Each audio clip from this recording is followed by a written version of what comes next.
Well, holy shit. I actually managed to do it. After procrastinating for ages, I finally managed to produce an audiobook version of the Lunatic Fringe book. It's currently available on all Amazon sites, audible.com, and iTunes. And if you're the page-turning type, it's also, of course, still available in Kindle form, paperback, and hardback on Amazon. 10 hours and 10 years worth of Blue Skies Magazine's articles, all available to you right fucking now, including a few author's notes and even an apology or two. Enjoy.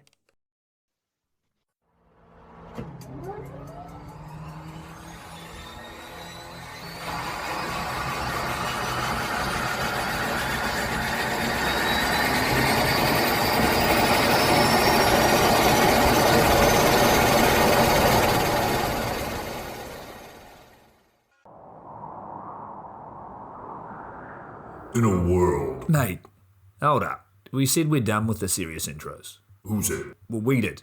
I don't remember that. Well, I said it, and you're me, so, you know. Well, I don't care. In a world. Hey, I told you. We're keeping it light. You do it on your own then. Well, technically, I already am. So, anyway. Fuck yeah. Pure wild flight. Get it down ya. How good? Visit nzaerosports.com. I get to do the next one. Well, obviously, you moron. We both do. Of course. I absolutely love the NZ Aerosports business model. I mean, come on. One glance at an Icarus fuck yeah sticker and you know it lines up perfectly with the fucking pilot mentality. But outside their wonderful use of colorful language and a great company vibe, there's a long list of reasons to say NZ Aerosports fuck yeah. NZ Aerosports blows me away right out of the gate as a canopy manufacturer with a bold offer. They give you 10 jumps on your brand new nylon to decide if you want to keep it, swap it out, or even return it for a refund. I mean, seriously, how incredible is that? That's like getting halfway through a prom and deciding you prefer the slightly racier date that goes down faster. Seriously, they do that. If you're not madly in love with your new canopy after 10 jumps, they'll let you swap it out for another size or model, or even get your money back. And the range of canopies they've got? Man, they've got a style canopy to fit every jumper and every situation with models you know and trust, like the Sapphire 3, the perfect choice for the beginner or intermediate canopy pilot. The Crossfire 3, when you're ready to kick it up that elliptical notch. The JFX 2, if you're looking to up your new swoop game. The Leia as the workhorse and dirtwater dirt beast. Or the Petra.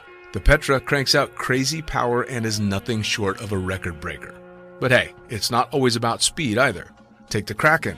Built as a low pack volume canopy specifically with wingsuiting in mind, she gives you all the performance you're looking for with the reliability you need that'll have you itching for that next formation, rodeo, or puffy cloud.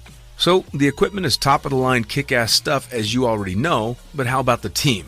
Well, the customer service gang is there to sort you out whenever you need them.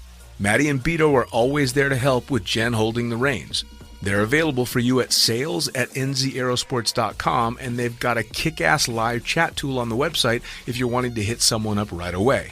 These are the crew you're going to want to talk to get those custom orders in. With the stock nylon, once you know what you want, they'll have that shit on a FedEx truck as soon as the credit card machine says approved and get you in the air in no time. For your custom orders, you'll be able to get a time frame for building and shipping when you design it, so get to it. And demos. They've got demos in the US available from their partner Rock Sky Market. The whole US demo fleet is there with Sapphire 3, Crossfire 3, Kraken, JFX2, and Leia canopies in a range of sizes. They also offer student and tandem demos in the US. Bottom line, every step of the way, NZ Aerosports is there to get you what you need, and I personally couldn't be happier to be teamed up with them here on Lunatic Fringe. And now, time to get started with Lunatic Fringe Into the Void, brought to you proudly by NZ Aerosports. Fuck yeah.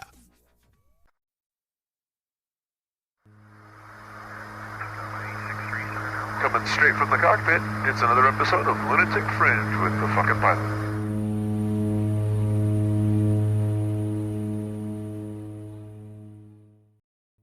Ready, set, go!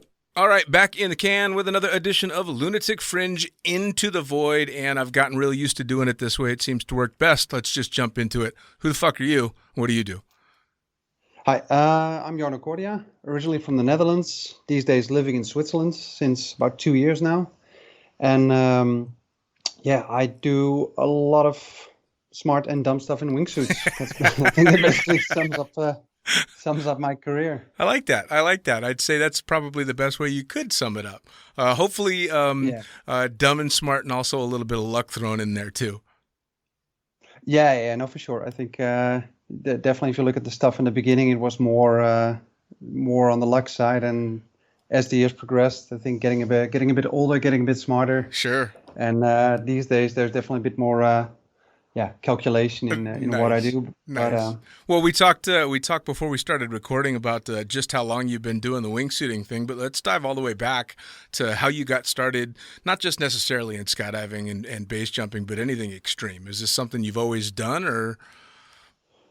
um, I've definitely always had, especially with aerial sports and stuff, a thing. My uncle and dad, they're actually twins. My uncle used to skydive, but that's talking way back in the 1970s. Hmm. My dad was about to start skydiving then as well, and my dad actually was a packer at the drop zone.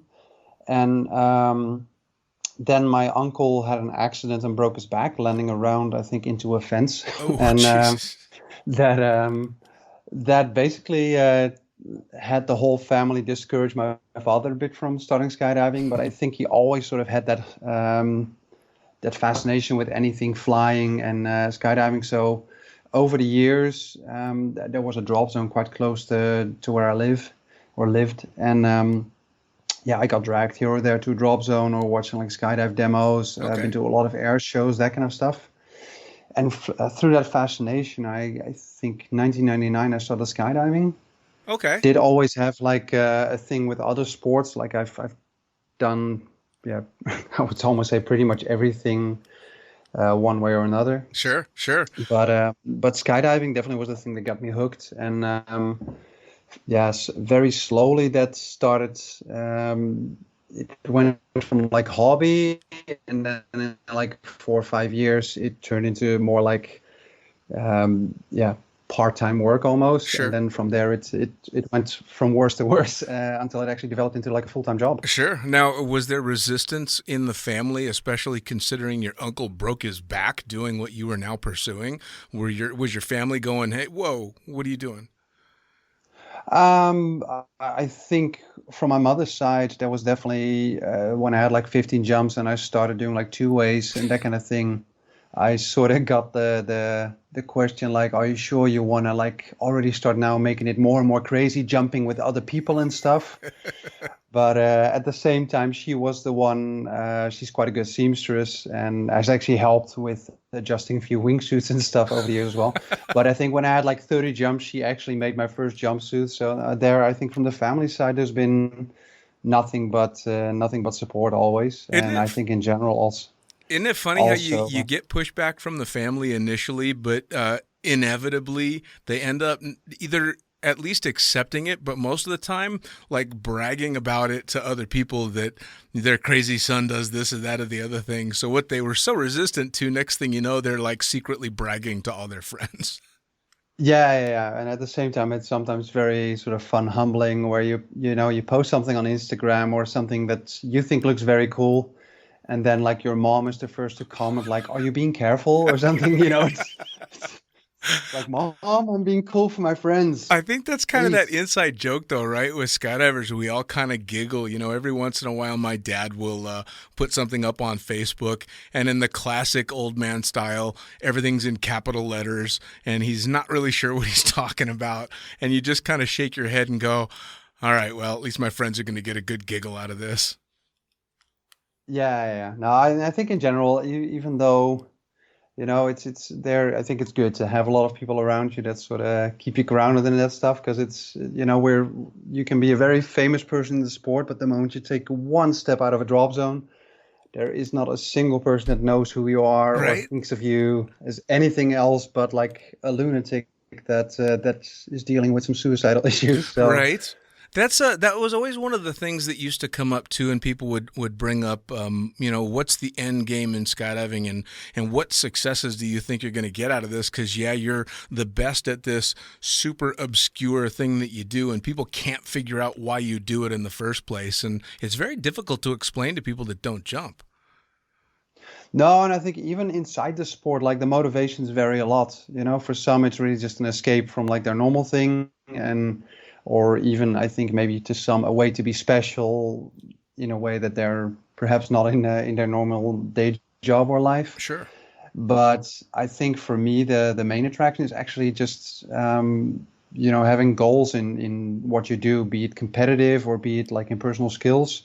So for me, most of the flying that I have to actually say we do as a team, because I would really say 99.9% of all the jumps I do at the moment with Jenna, who's basically like my partner in or really everything I do, and there I think we both really have the motivation to just constantly be better, and Sure. it's that's.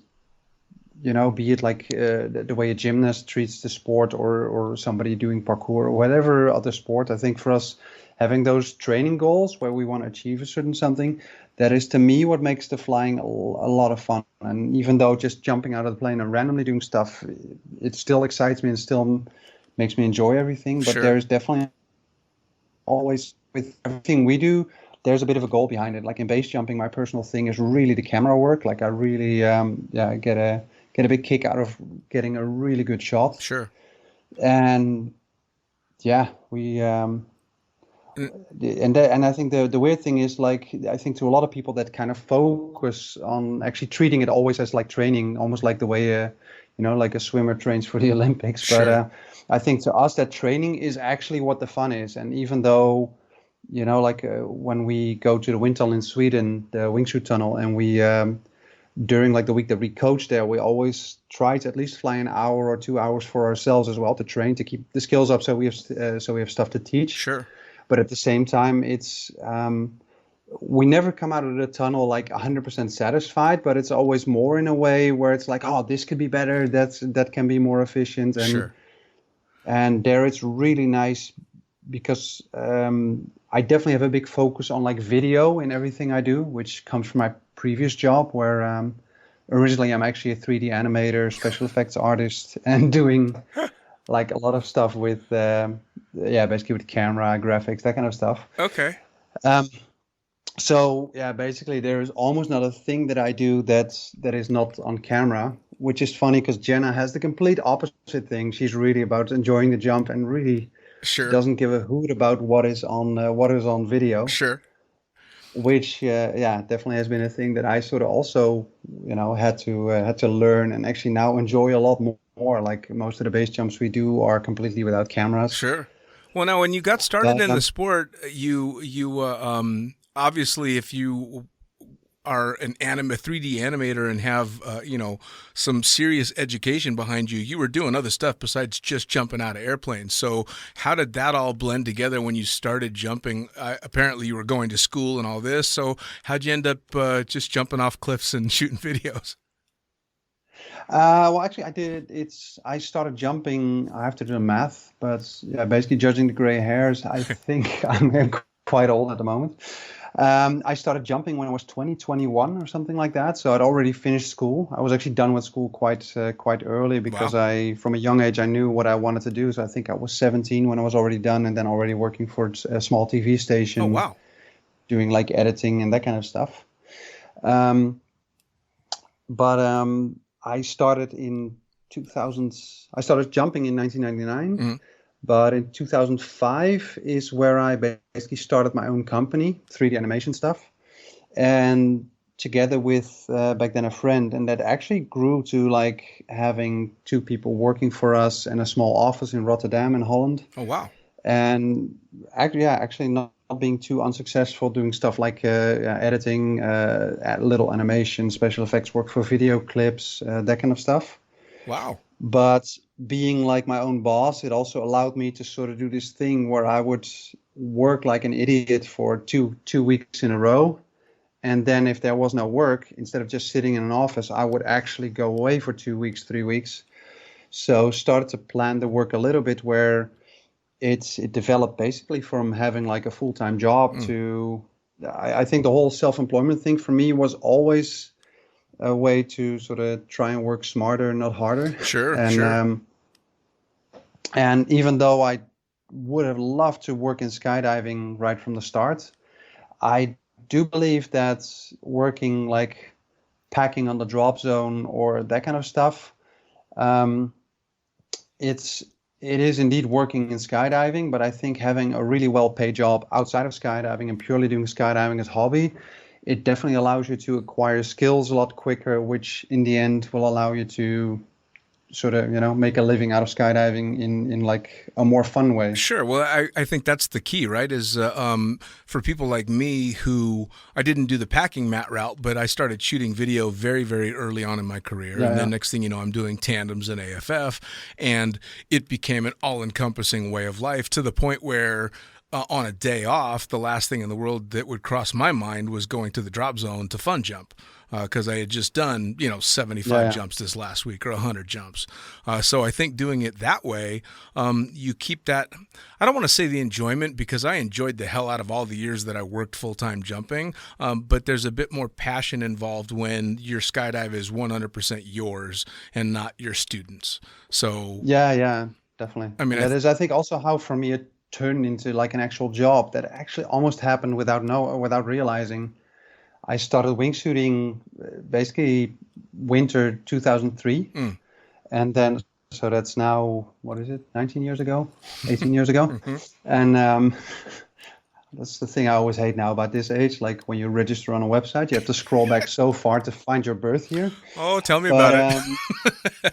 But I basically started wingsuiting, and back then I was, really like one of the very few people that was wingsuiting. Like in Netherlands back then, I was one of maybe like 15 people that did wingsuiting, but like 1 or 3 or 4 that actually did it as their discipline and not just as a thing they did on the side. Sure. And you'd really see that if you went somewhere, you'd sort of really have to almost like work hard to meet other wingsuiters to jump with. And I remember back then when I went to different drop zones, I think every third drop zone that I went to jump, you got the comment like, wow, you're the first person to jump a wingsuit here. Right. And like now that's unimaginable. Oh, but, yeah. Well, I equated it to when I talked to the squirrel guys. I equated it to when snowboarding started to come on the scene with skiing. And for the longest time, it was, those of us still on skis going, get the hell off my mountain, knocking my moguls down, all this shit. And of course, now you could not imagine a mountain without, snowboards on it. So I think it's the same kind of thing. Yeah. It's now on a drop zone. It's quite common to just see wingsuits walking around. It's no longer like a novelty thing. Sure. And what I had back then, there was basically not too many wingsuiters around, but there were, back then, dropzone.com was like the big thing where you would communicate, because it wasn't really like a Facebook world and stuff like that. Sure. So there was then like a lot of sort of meeting up at boogies and events and that kind of stuff. And I used to jump like with like some of them still wingsuiting a lot, others a bit less, but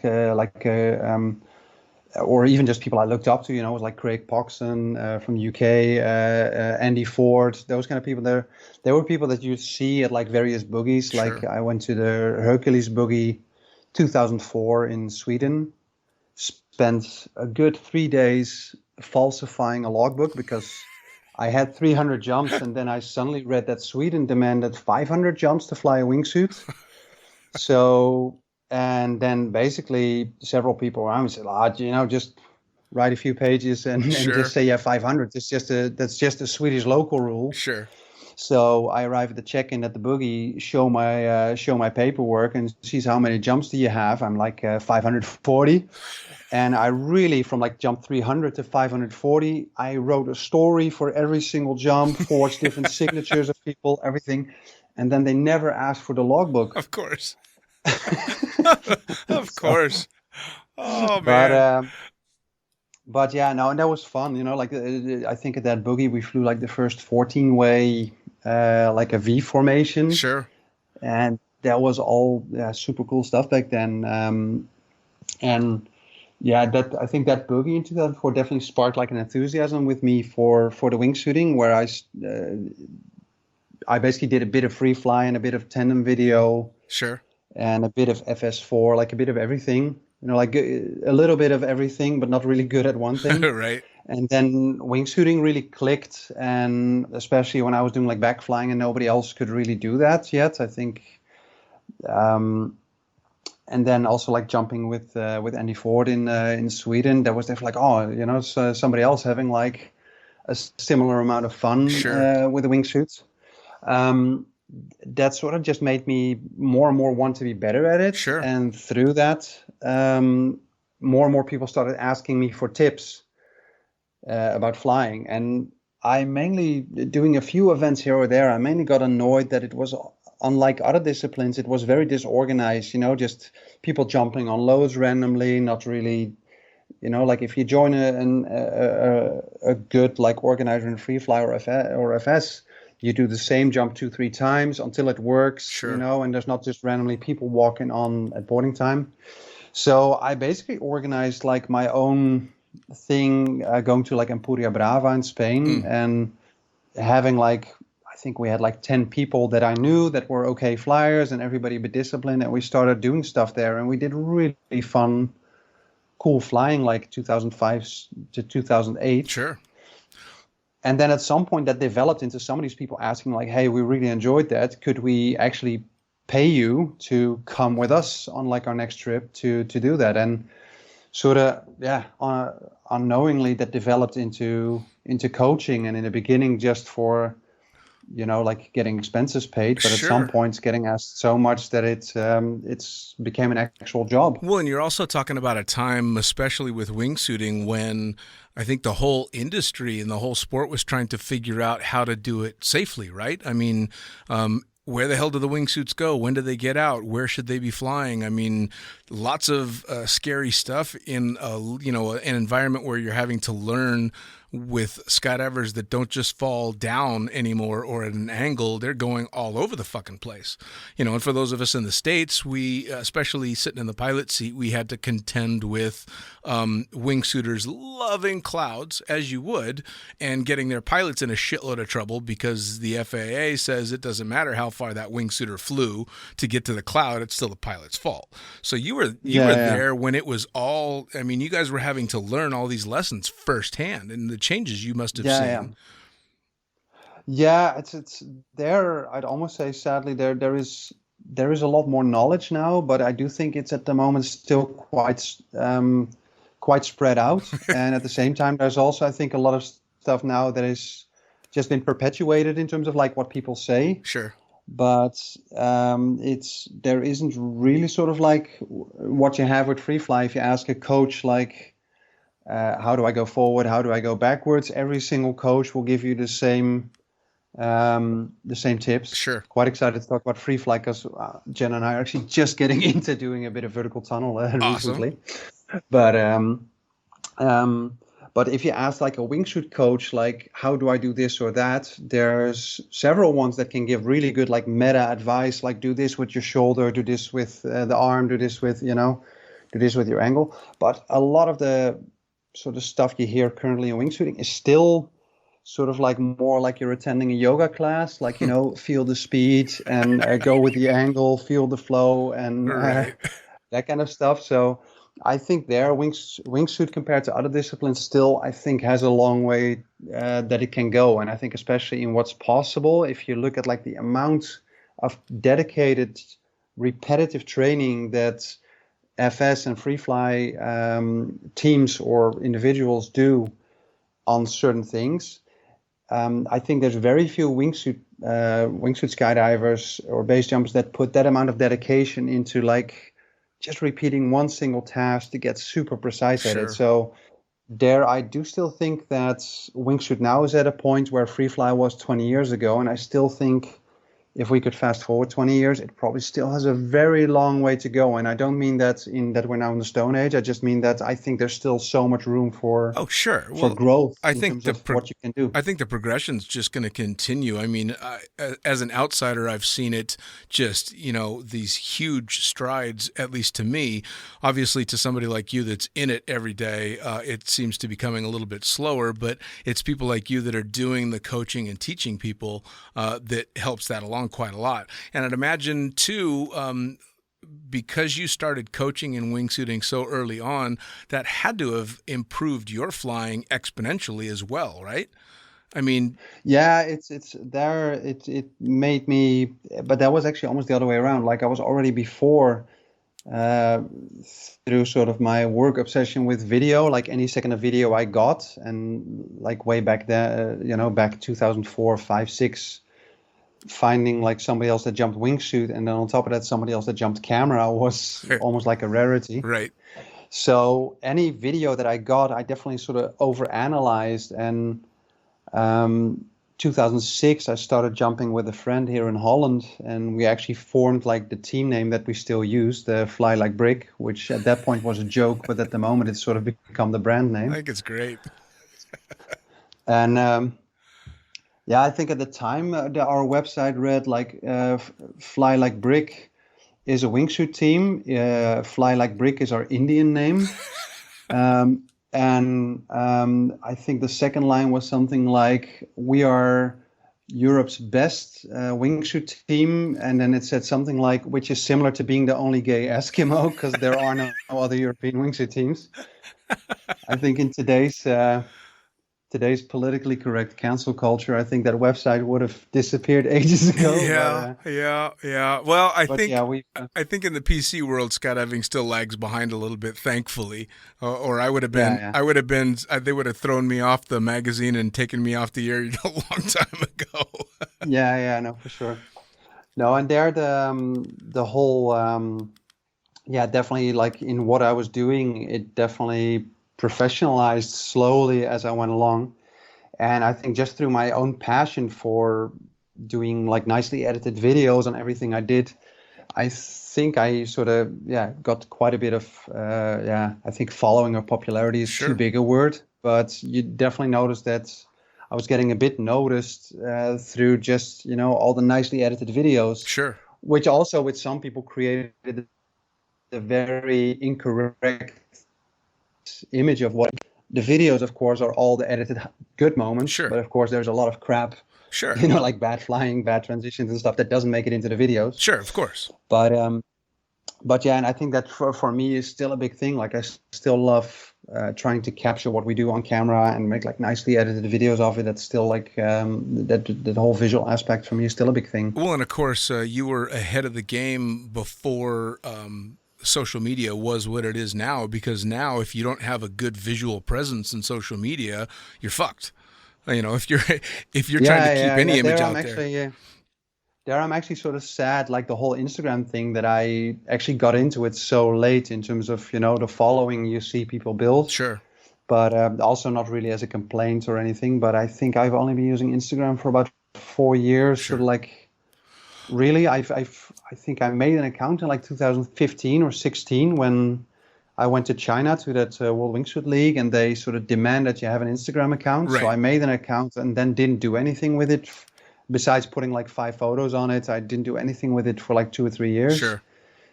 And then I think it was somewhere like 2018 that I actually slowly started using it a bit more. And now I've definitely almost moved away from Facebook, because I think Instagram is a lot nicer with just the picture. It's really just about the pictures. Yeah, it's or all videos, visual. and it's all visual. And Instagram, Facebook seems to be, last year that was mostly about Trump politics. And, now it's mostly about vaccines and. Facebook is armchair. Facebook is armchair doctors and politicians, and it's long form bitching about this and that. And Instagram is the check out this cool stuff. So I think you're right in that. I'm still, I'm a bit like you. I was slow on the uptake with Instagram, but For me too, because I'm not producing the stuff that you're producing. My following on Instagram is only going to be people that are wanting to see what's next on the podcast, or what's next with the book. So for me, it's a little bit easier, and I'm not out there competing with the girl that's got 5 million followers because she's in short shorts. Which no, for sure. And hats off to her. I give her all the credit in the world. But speaking specifically of stuff like Instagram, and especially because you do such produced high-end videos, does it bug you that sometimes the shittiest little clips are the ones that get all the attention when you're putting all this work into really good stuff? I think yes and no, because I do have to say I don't think I've ever done any jump or anything specifically for Instagram. Like, even though I do make really nice videos of what we're doing, but like when we are doing, like we started the year in January with a really nice helicopter jump with a long proximity flight, and then 4 minutes of crying because our hands were frozen on landing. But not doing that one again. But like, even though the video on that is something that afterward I love and almost obsess over in editing and making it look nice to post, we're never getting in that helicopter, or we're never jumping off that cliff, and we're never really going into that wingsuit tunnel for a single second with the intent of the Instagram post or Facebook post or YouTube video is never the original intent. Sure. And I definitely think that there is a danger of actually doing the jumps for that. Like, especially in base jumping, you see certain people that are definitely, I think, pushing harder than they should, just because they seem to be really eager to please an audience. And well, I mean, you would know this much more than me, but especially in base jumping and wingsuit base jumping, there's got to be countless injuries and fatalities directly related to trying to be a badass on social media because you saw someone else do something that you think you need to do better. So you're right. I think that's the worst motivation in the world is going out and jumping for Instagram. Yeah, and I think in general, like, social media is quite easy to get a bit of sort of like not even social media, but just internet in general. It's easy to sort of develop a very unhealthy relationship with it. And I have to say, I think the last 3 years, I'm definitely doing a lot better with that. But I definitely also had a period, and I think that for me that was almost like 2010 to 2015, where I was way too invested about the choice of suit that I jumped, the style of flying I did, and almost getting into like argument, or not almost, just actually getting into arguments online with people. Where now I'm and that has definitely been Jenna that has sort of helped me ask, like, why the hell are you even spending time on this when you could actually just be sipping a wine and watching a movie at home? Why would you sit there and spend time online arguing with strangers on the internet? Yeah, no, I agree. In fact, one of the best things in the world for me was starting the podcast and having to do an Instagram and Facebook specifically for the podcast and the books and stuff, because it turned into a bit of a job, and my personal time on social media, not including the Trump era, backed down dramatically. And I will admit that I got way too deep into it with the political stuff. But now my personal social media footprint is very, very small. It's all just about the work that I'm doing. So I kind of am there with you.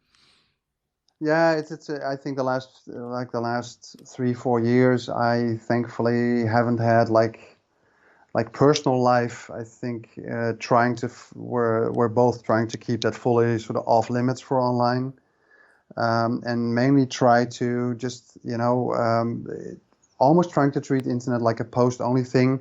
Of course you do, especially with wingsuit stuff, try to stay a bit up to date with what everyone's doing, both from a point of inspiration, as from the competitive side, seeing what other teams are doing, to see if we need to step it up ourselves. Sure. Now, talk to me about competing in wingsuiting, because I will admit that I don't know a whole lot about what's involved in the competitions. So the competitions, there've basically been all kinds of competitions from the get-go in wingsuiting. various competitions, even some formats that are no longer there. One of the very first formats was, of course, the whole competitive flying thing with the GPS, and that was also something that in the beginning I definitely was a bit more invested in, because I really, there's definitely. I definitely have a bit more of a nerdy side than Jenna has in the team when it comes to like all that GPS stuff. But around 2008, we came up with like a competitive format for acrobatics, which was basically a bit copied from like free fly. So two competitors, and then one cameraman, and having a set of simple figures. And the first competition we organized in Skydive Spa in Belgium. And that was actually attended by like Tony from Tony Suits, Robert Pechnik from Phoenix Fly, and Nice. And that was a really super nice event, because I think there was like I think we had something like 10 teams or 11 teams in total, and Wow. yeah, everybody was there. There was not a single thing. Everybody saw it as a fun thing instead of as a competitive thing, and that event basically was organized annually, sort of as the international acrobatic wingsuit competition. Nice. It originally was called the artistic wingsuit competition, but then once in, I think, 2015-16, slowly that process started of trying to get the format accepted into the FAI, or Sure. now the IPC, I think now ISC. Parachuting is not modern. Right. Back then, I think the first comment from the ISC was like, please drop the word artistic, because like any discipline that had like artistic stuff in it has had a long history of basically, people arguing about the subjective side of it. Yep. So, Yep. but no, and then that format entered the ISC, and slowly like the acrobatic competition started. It did cause a big drop in participation because it was such a small discipline. A lot of the teams entering were actually mixed nationalities. And of course, ISC, it needs to be one nationality. And that actually meant that after all the work I put in to actually get it into like an official format or like official acceptance, and together with other people like from the US, Zach Schroedel, which I probably pronounce a bit too Dutch, or German, but Jacques Schroedel and a few others really put a lot of work into trying to get that format ready for the ISC acceptance.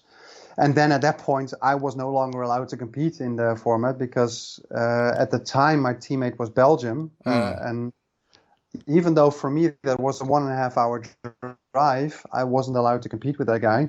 Jeez. But somebody that's from Alaska and somebody that's from Hawaii, they're from the same country, so Sure. they're allowed to compete together.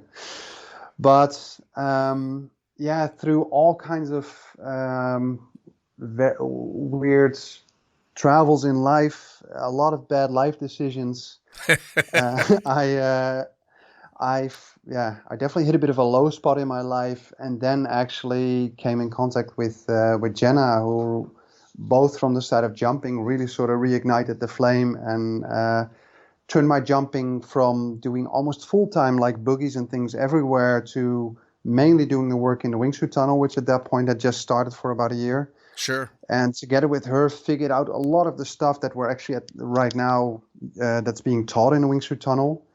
And because I started more and more being with her in Switzerland, to the point where now I'm spending roughly 90% of the year in Switzerland. Sure.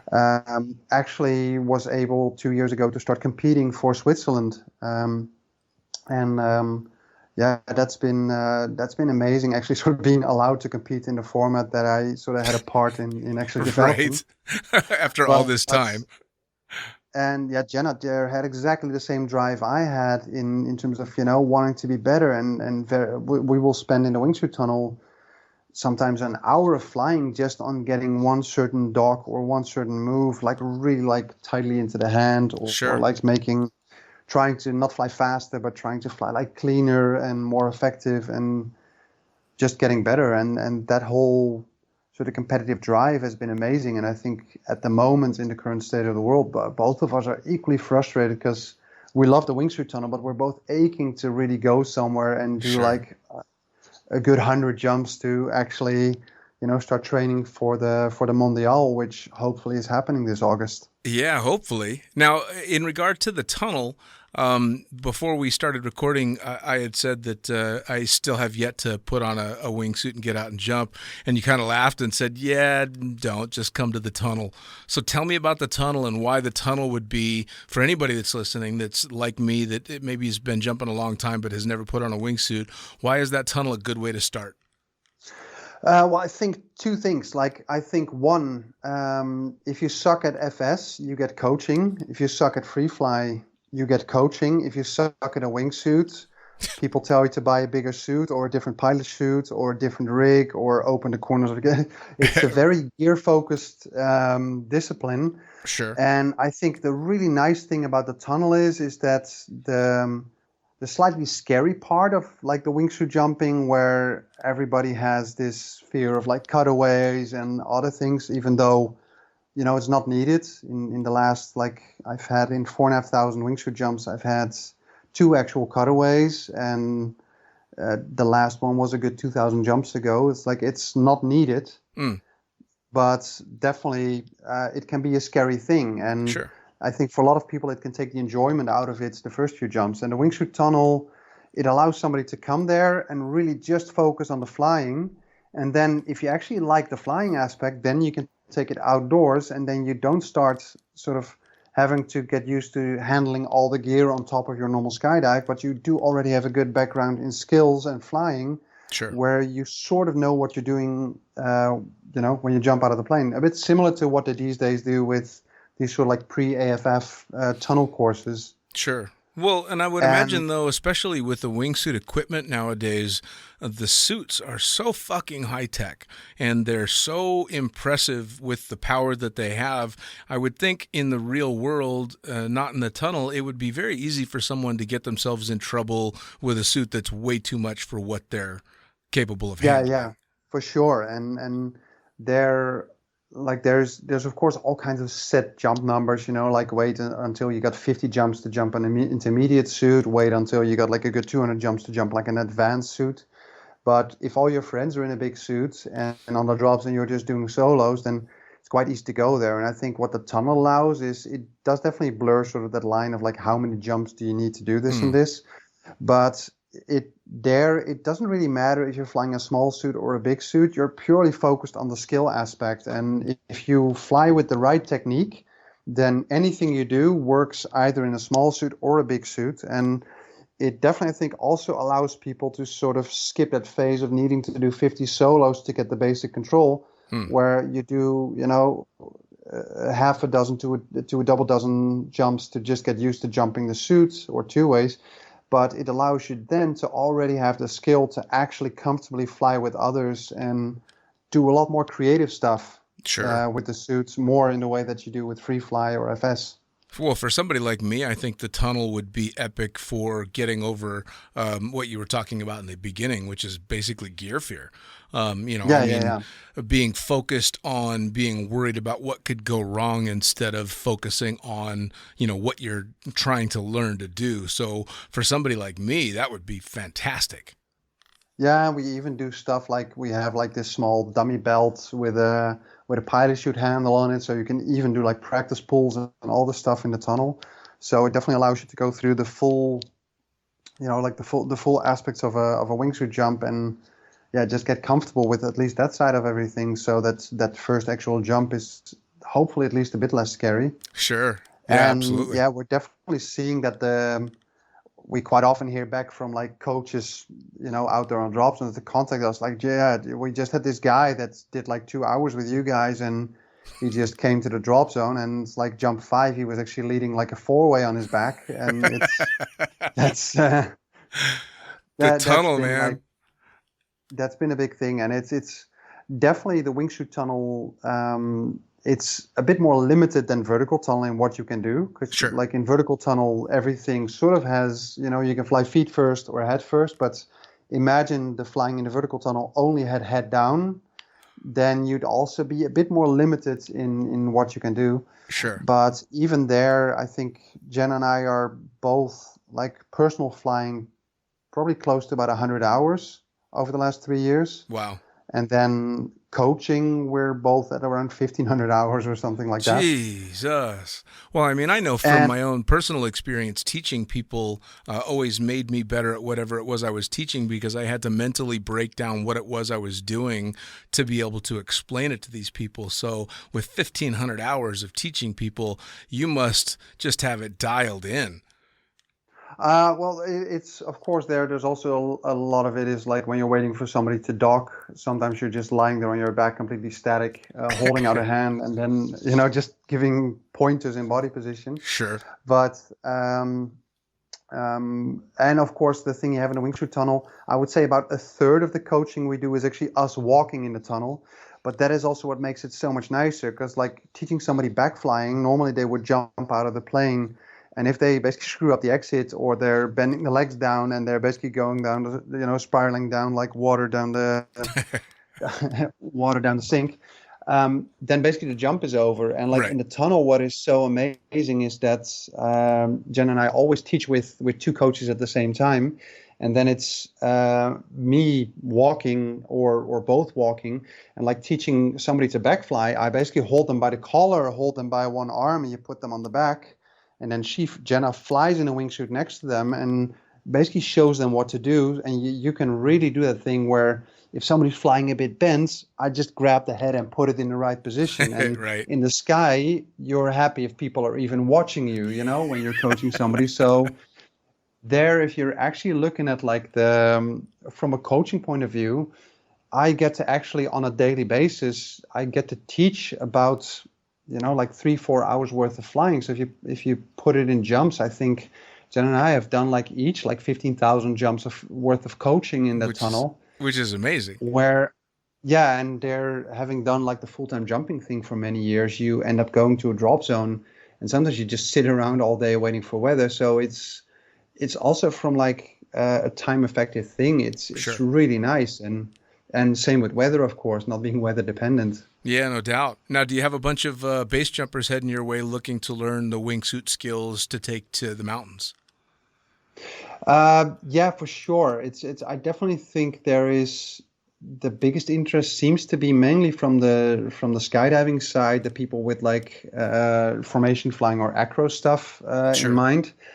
I do think most base jumpers could learn a lot, but I think too many are focused purely on like the performance aspect, where like the agility side of things, learning to steer with the most minimal corrections, learning to actually fly slow and fast, which some people see as a disadvantage, but actually learning to fly different speeds at the same glide, where in the sky, a lot of people, if they slow down, they start to degrade the glide, and learning exactly where your stall point is, those kind of things I think are actually super valuable. Sure. And especially in exits where, where things are not going fully in control. If you look at some of the other people coaching in the tunnel as well, either freelance or internal, if you see those people skydiving or base jumping, you see that there's a sort of where people are not flailing when things go wrong. It is always in any stage of the jump, base jump or skydive, everything is in control. Sure. And I think there, the amount of flying you can do, it can definitely, and I think especially for base jumping,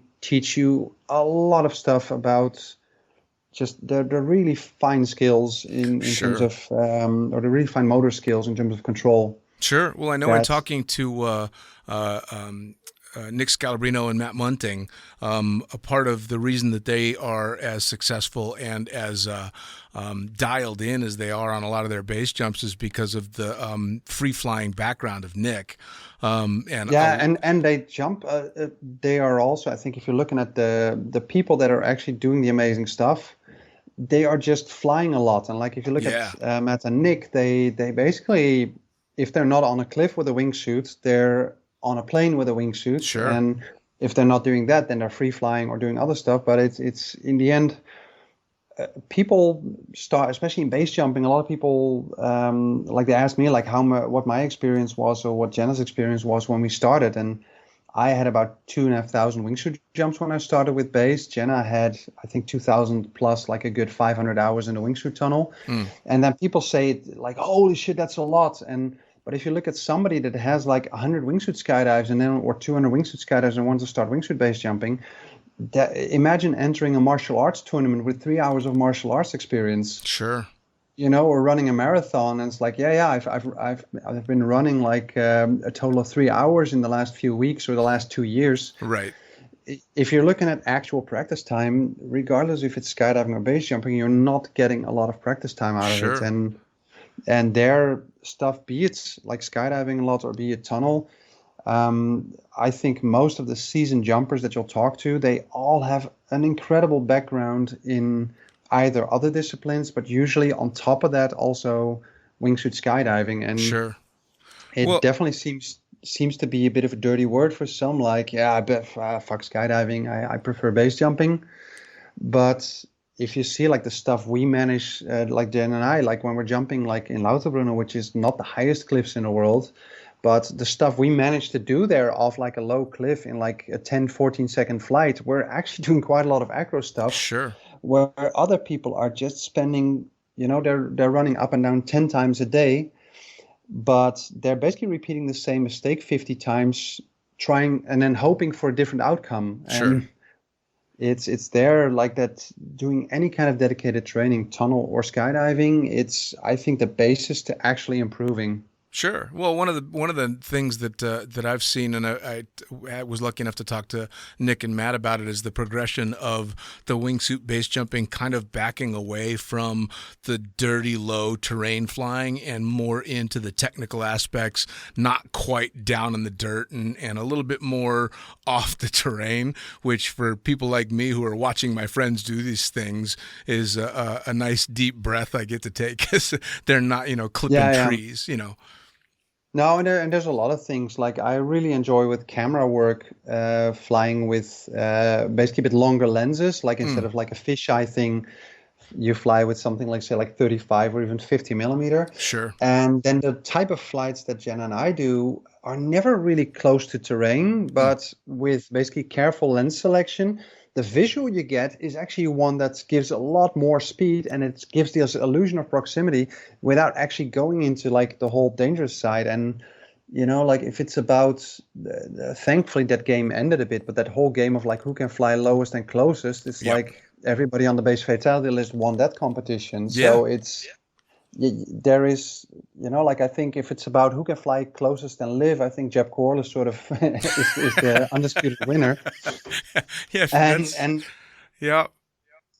And that, and you see that also in what he does. Like he also backed away from that kind of stuff because everybody realized that is a game that's it's a dead end. Yeah, it's like the no pull contests that were before both your and my time.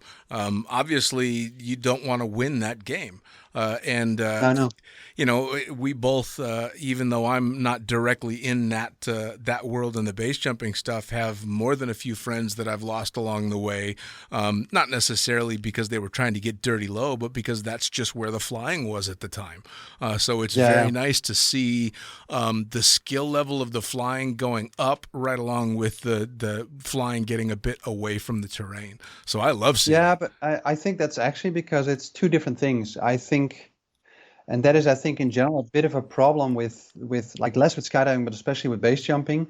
There is two things that make people say, wow. And sadly, the sort of like social media side seems more impressed with the bad decision making, like flying close to terrain or doing something else. That is not a skill, it is a decision. Sure. Like I choose to fly close to something, and that is in the end, like if you drive your car 10 centimeters off the guardrail on the side, and you do that for long enough, at some point you are going to get caught out and brush along that guardrail. And that is the same thing with it's purely a decision to fly close. And somebody that flies super low, you're basically applauding like, wow, he's stupid. And not saying that all the stuff in the past that was low is stupid. Like some stuff was done with a lot of skill. Sure. But we sadly live in a world where if you watch anybody doing like something, and like even looking at Matt and Nick, probably the videos they do where they are flying close to terrain probably get viewed more than the skydives where they're doing various acro stuff, where if you look at the skydives and the acro stuff, that is actually on a technical level and training and skill level way more difficult than actual base jumping stuff. But still there seems to be too much appreciation for that. Well, I mean, it's like the whole decision-making side. It's the whole fascination with threading the needle and potential death and injury. I mean, people are they're attracted to it for horrible reasons. I mean, I'm sure you've seen it over all the years, and I just talked about this with Junior and Omar, that every time there was a fatality at a drop zone, you see a spike in business because people are attracted to that kind of thing. And so that's the dirty low flying and all that stuff. It just draws people in. And I was always freaked out watching those videos, because regardless of how skillful the pilot might be, something well out of their control could take them out of it. I mean, when you've only got a few feet to spare, it's not your skill anymore. It's just dumb luck. Yeah. No, and then like I said, it's like there's always going to be that thing where if you look at skydiving and you flare a slight fraction of a second late and you slide it in instead of, walking it out. Yep. That stuff happens, and like in base, you definitely want to have the margins to allow for those kind of slight lapses. As we're hopefully getting through all this COVID crap, and the world is starting to, fingers crossed, move forward, what's coming next? Do you have competitions that are coming up, training, trips? What comes up for you guys? I think for Jenna and myself, at the moment, the Mondial, and hoping that's going to be August in Russia, and otherwise, most likely, if it gets postponed, it's going to be next year. I think Eloy, the World Championships or World Cup or whatever it's going to be. Sure, that is definitely our main aim in flying. On the side, we're still doing various things. Like we managed to shoot some stunts for a Netflix movie project last May. We're shooting next week in Austria. We're shooting a commercial where we're getting to do some proximity flights on the Matterhorn. Wow. So there's still quite a few sort of fun things in the near future for us. But the competitive flying and training in the tunnel and in the sky, that is our main thing. We're really eager to go to the US for 2-3 weeks to do like a combination of personal training and offering one-on-one coaching, because we're definitely getting a lot of requests for that. So, and depending on like the timing, that's either going to be something we probably do at Eloy or Elsinore or Paris, one of those 3 drop zones. And next to that, there's just a lot of fun jumping for us, which for us is base jumping, which is like for us both the thing where we're not really coaching, we're not doing anything that's purely like leisure, purely fun, and just enjoying being out in nature. Yeah, you said your base jumps, you basically shut the cameras off now and just go play. Yeah, we do of course here or there film something, but I would say that's probably like more than 2/3 of our jumps. We're not really rolling cameras, or if we're rolling a camera, it's purely something that is on, not with the intent of doing any actual filming, and then actually also not really doing any filming like actively during jumping. So it's got to be very freeing. It is definitely, and that is also in skydiving. Even when we're training, quite often we do it either with one video just to sort of debrief, but most of the time from the amount of flying in the tunnel, we're quite aware already during the jump of the things we need to change, do better, or that kind of thing. So yeah, just focusing on the flying and the fun and like the training aspect is really nice, and not having that worry about if a camera is on or that kind of stuff. Sure. Well, I mean, you said before though, for you guys, the training kind of is the fun. That's kind of the juice for you, which is fantastic, because for somebody like me, being able to go out and jump with no expectations and no nothing, I finally got to become, the fun jumper that I never got to be because I was too busy working. And, it was all about getting the job done. So now, of course, I've discovered discovered the joy of going and being an idiot with no camera is just wonderful. But it sounds to me like you guys are just loving every aspect of it. Yeah, 100%. And I did do like in the beginning, like from jump number 400 to 800 or so, I did quite a bit of tandem video, but that purely was for me the joy of doing the camera work in freefall and learning that aspect. Sure. And I never really saw that as a work thing. Like I would have done double the jumps that I did if I could have. Sure. But back then it was only a weekend thing. Jenna did have, she did do like, I think almost 2 years or I think a year and a half actually doing like tandems, and she did a good 300-400. But I think also for her that sort of like job aspect of it is what made her slowly sort of do that less and less, and also went for the wingsuit stuff. Sure. Yeah, basically as like a full on, for us now it's basically a job. Which is fantastic. You know, not in so in the last year, it hasn't been the easiest of jobs. Like thankfully, Sweden has stayed open. Right. Although biggest problem has just been everybody having issues traveling. So it's like we're just now back one day from a camp that we did in Sweden. And I think we're basically seeing not even a fifth of like the customers we normally see, and especially like UK and US not being allowed to travel into Europe at the moment still. Right. That's I think for a lot of people just really annoying, and for us it's just a thing where when we're there we only have like 2-3 hours to fly during the day instead of like 6 or 8. Right. And yeah, we just enjoyed actually Sweden being open in terms of going to a restaurant. Sure. And we actually did a bit of flying in a vertical tunnel because that's not open anywhere else in Europe. Right. Well, you said you just got back from this trip and you've got like the next 2 or 3 weeks ahead of you with nothing really to do, which is very unusual for full-time skydivers. Skydivers are not used to, all right, sit. No, for sure. They're not. Even if they don't travel, even if it's somebody that's just at their home drop zone, they're not used to, no, stay on the ground, sit there, and just behave yourself. It's a very difficult thing.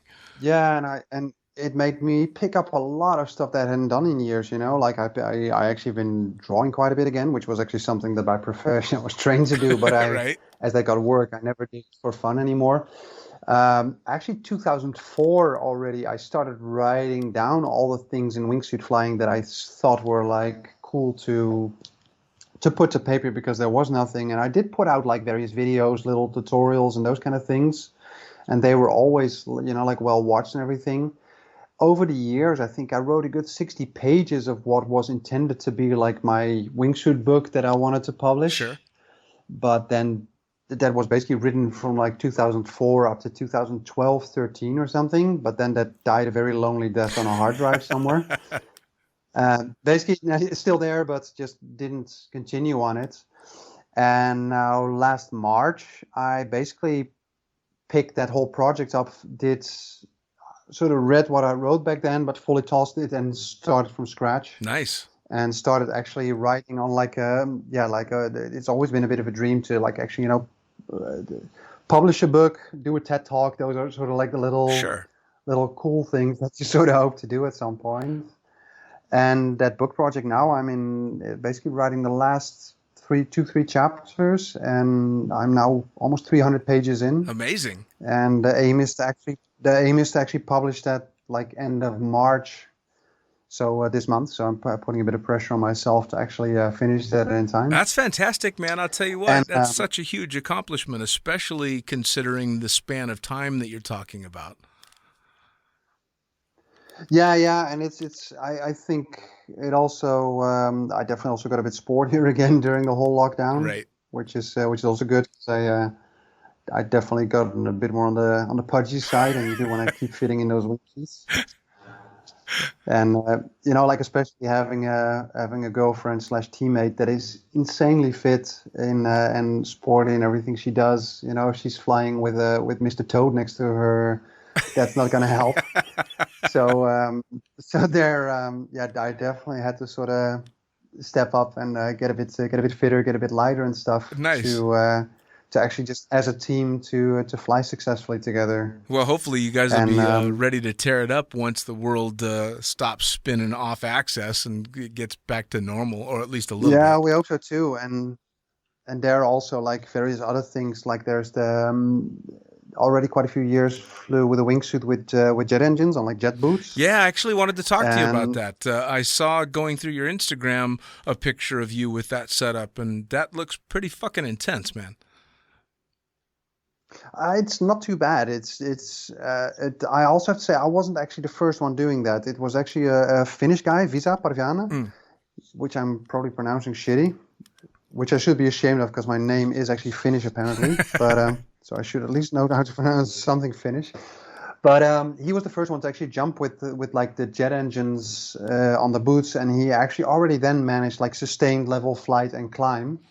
So what I did up to this point was basically copying what he did, but not actually sort of taking the next step yet. So I did in total only 4 flights with the setup because it was quite a pricey thing every time to organize, which thankfully a friend of mine owns a hot air balloon and sort of, sponsored a lot in what I did there. Sure. But we're at the moment through like a company that actually builds acrobatic airplanes, building the next setup, which is essentially going to be like a small, almost think of it like a jet backpack or like a baby version of the Jetman style wing. Okay. That Fred and Vince and Yves Rossi have basically made quite famous. Sure. But my goal is not to basically fly a wing, but I want to actually fly a wingsuit, but just with that push in the back where you can actually fly level and climb sustained. Sure. And doing that with the noise of jet engines. So, and they're it sounds like a dentist drill from hell when you hear that. It's like those jet turbines. They spin at, I think it's 19,000 RPM. Yeah.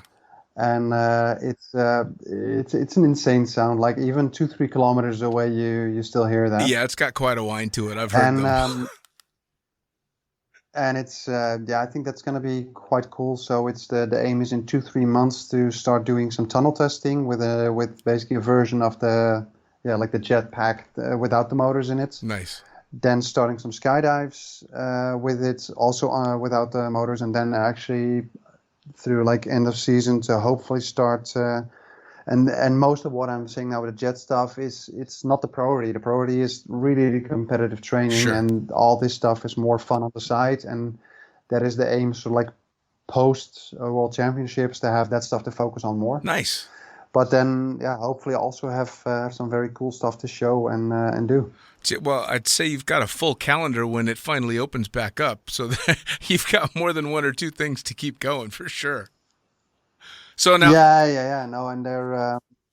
I've always been, one of staying busy. For sure. Now, share with everybody your social media, how they track you. Also, tell people how they can get a hold of you for training in the tunnel and kind of following all your adventures. That way they know where they're going. So for our team side is Team Fly Like Brick, and that is the same on all media. So it's like Facebook or Instagram. If you basically follow Team Fly Like Brick or you check flylikebrick.com, you can find all the information about the tunnel camps. We do a camp every month besides July, August, because then it's just way too toasty in that tunnel. And it's nicer to be outside. Sure. But we're basically open to all levels of flying. So somebody with 0 skydives, 0 anything can come to the tunnels. Somebody with 1,000 wingsuit jumps, and we definitely believe we have something to teach anyone at any level. Check out the dates and the camps and all the info on our website. My personal Instagram is Cordia, which is not Scottish heritage or anything. It's just my middle initials of my middle names. Cool. But Cordia on both Facebook, Instagram, and YouTube, and that's also where you find like all the videos on basically what we're doing. Awesome. Well, I'll tell you what, I can't wait to check out not just the jetpack stuff, but to see you guys get back in the air for competitions, because I know that's what you're chomping at the bit for. So I very much look forward to tracking your progress. Yeah, more than welcome. Again, it's something we just love to do, and yeah, the more people we get excited for that, the more the discipline, I think, at an official level can grow as well. Yeah, So more people to play with. we the more competition we have, the better. So we hope other people also get into this stuff and make life hard for us. Awesome. Well, hey, I'll tell you, as always, I cannot thank you enough for taking the time to sit down and share some of this with me. We're definitely talking again after you start competing again and get the jets in the air. So thank you so much. More than welcome, and thank you for having me. You betcha. Take care. And there you have it. Another episode of Lunatic Fringe Into the Void, brought to you as always by, and say it with me, fuck yeah, NZ Aerosports. Head to nzaerosports.com. By Pussfoot. That's right, head to pussfoot.com, the extreme sports collective, and check out everything they've got to offer. By summitparachutesystems.com. Jarrett Martin and the family cranking out amazing pilot rigs, as well as incredible rigging courses. And now joining the Lunatic team, it's the one and only Tony Suits. You know him, you love him. Head to tonysuit.com. Check out all the amazing standards, as well as the new incredible signature line they've got going on. And as for us, the Lunatic Fringe is now on YouTube. That's right, you're going to have the chance to put faces to the audio by heading to youtube.com and looking up the Lunatic Fringe podcast. It's easy. Hit the like button, hit the subscribe button, check out all the amazing videos from the previous guests that we've had, as well as new and upcoming interviews on video. As always, I am the fucking pilot. Head to thefuckingpilot.net or theprincesspilot.com. Thanks for joining. We'll see you next time around.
Get on